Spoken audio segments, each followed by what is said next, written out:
Ever wanted to have a North Star to weigh every job opportunity? Know if you should engage in that new friendship or relationship? Know if you should take on a plea for ministry volunteering?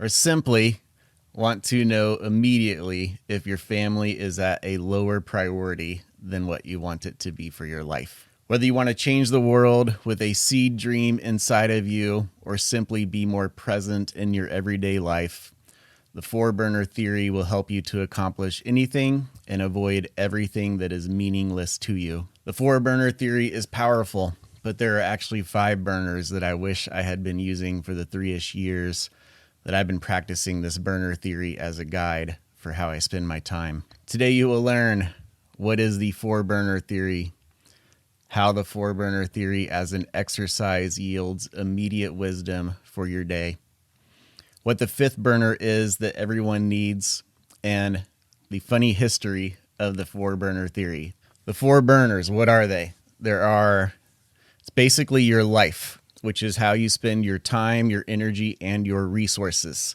The 4 burners are family, friends, health, and work. From one of the original sources, which is kind of the funny thing that we'll talk about at the end, defines it as this. In order to be successful, you have to cut off one of your 4 burners. In order to be really successful, you have to cut off 2.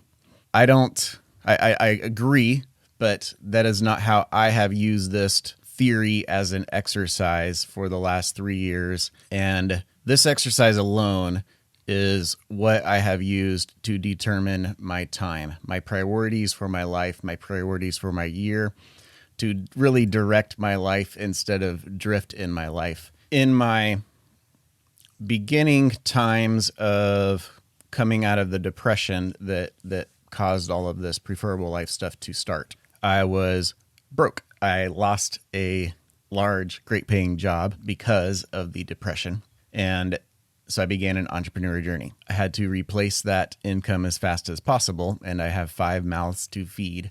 So what I did is I took those 4 burners on a 100-point scale, and I gave work 93 of the 100, I think is what it was.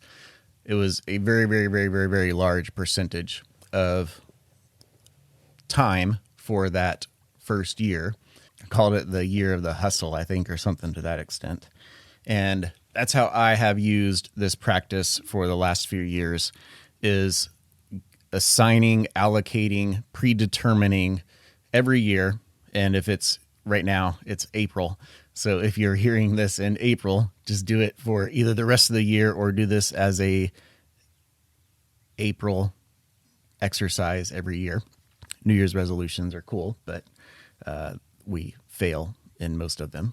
And I'm going to help you never fail at them anymore. That's part of what we're talking about here on Preferable Life.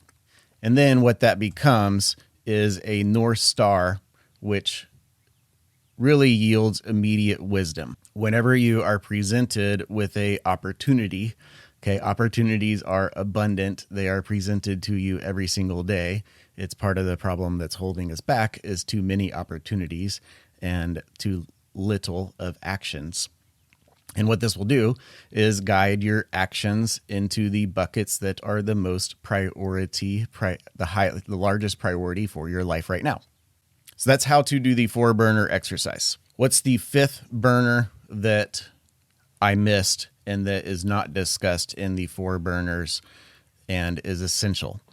It is spiritual. You are a spiritual being, and in order to tap into the abundant spiritual life that is available to you, that must be one of the buckets as well. I looked at the sources of this to see if any of them talked about spiritual health underneath the health bucket, and I couldn't find any. So I think that it's strictly talking about physical health, and the 5th burner that you need to add in is spiritual health. The surprising and fun history of the 4-burner theory is, and actually go ahead and leave me a comment on your 4 burners. What's your 5 burners? Excuse me. I need to get into the habit of changing that language now.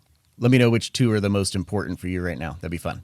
I first learned about this from James Clear. Highly recommend Googling four-burner theory. Currently, his blog, I think, pops #1, but jamesclear.com.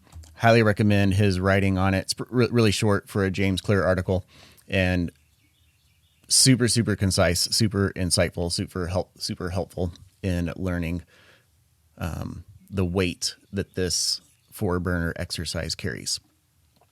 And in his little footnote, he has, so I first learned about this from James Clear. James Clear, he talks about, I first heard about the four burners theory from Chris Gilliboo, who heard about it from Jocelyn Glay, who read about it in a New Yorker article by David Sedaris, who was told about it by an Australian woman named Pat, who heard about it at a management seminar she attended. If you're keeping score at home and trying to figure out where the four-burner theory originated from, well, good luck. So I thought that was really funny because I have not been able to find the original source of this as well. Well, I'm JoshPreferableLife.com. I can't express the value of this simple exercise to revisit this annually enough. I beg you to take it and use it as a North Star in your decisions for your time. Holy cow, when you direct your time, everything changes. It's the only asset that you cannot rebuild. Money you can rebuild. Well, health you probably can't rebuild. Yeah, you can. You can, most of the time. So anyways, time is a ridiculous asset, and it's all we really have is right now, today. I'm JoshPreferableLife.com. If this helped you out, hit the thumbs up. If it did not, hit the thumbs down twice. Love you. By your side. Catch you on the next one.